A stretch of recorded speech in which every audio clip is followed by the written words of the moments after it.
Hi Barnes & Noble readers, my name is Claire Tattersfield and I am so excited to be reading Cupig today for Barnes & Noble Storytime Read Aloud. Cupig was written by Claire Tattersfield, who is me, and illustrated by Sayegh Jr, who is incredibly talented. This book actually came about because a year or so ago, Rob posted a picture of Cupig on social media, and I saw her and I just knew she had to have a story. And he was kind enough to let me write her story, and then he was kinder enough to illustrate the entire book. So, without further ado, I am excited to read Cupig.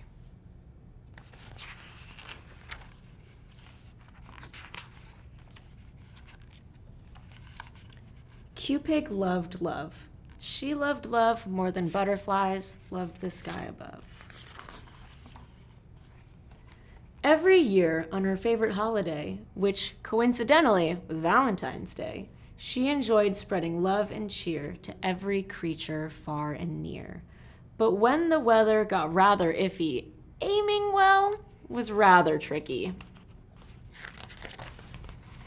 She may have stuck some arrows in places she had not intended, and accidentally put arrows in hearts that didn't need to be mended.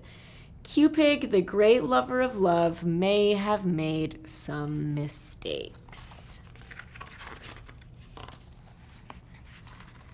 Now peanut butter stopped loving jelly and fell in love with something smelly.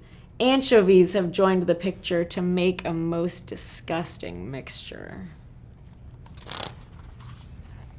It looks like Fork has just left Knife, even though they had a perfect life. But now that Fork loves Knife no more, they've moved into a different drawer.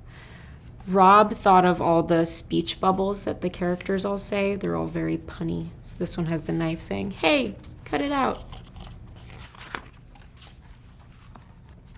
Not to worry, Cupig thought. Maybe these new romances deserve a shot. Remember how butterflies loved the sky above? Well, Cupig may have compromised their love when a gust of wind threw her arrow off course and the butterfly fell for a horse. With the butterfly saying, "Fly away with me." I don't know if a horse is going to be very successful at that.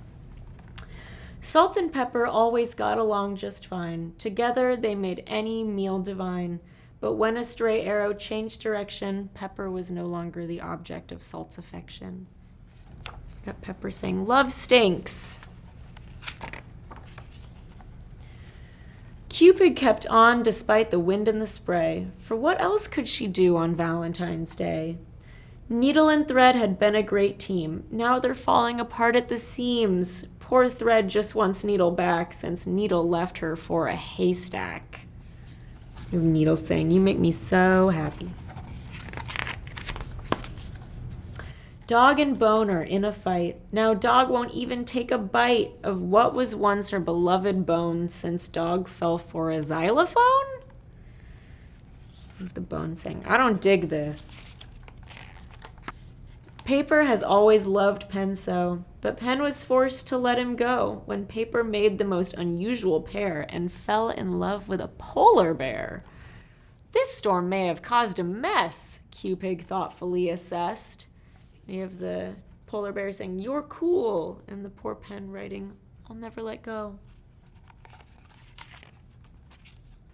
Now Cupig knew she'd miscalculated and made these pairs discombobulated. With the sky now clear, Cupig saw what she'd done.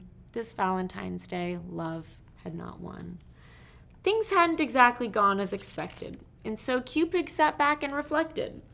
You can't eat spaghetti without a fork and a knife. You could try with a whisk, but it wouldn't be right. Needle and Thread just can't be apart, for who would adorn my undies with a heart? Never before have I seen such a sorry sight. I know in my heart I must make things right. So she flew off again to fix her mistakes, hoping it was not too late. At last, Fork and Knife have reunited, the love between Salt and Pepper reignited, Needle and Thread's love got a mend, and Dog and Bone were together again.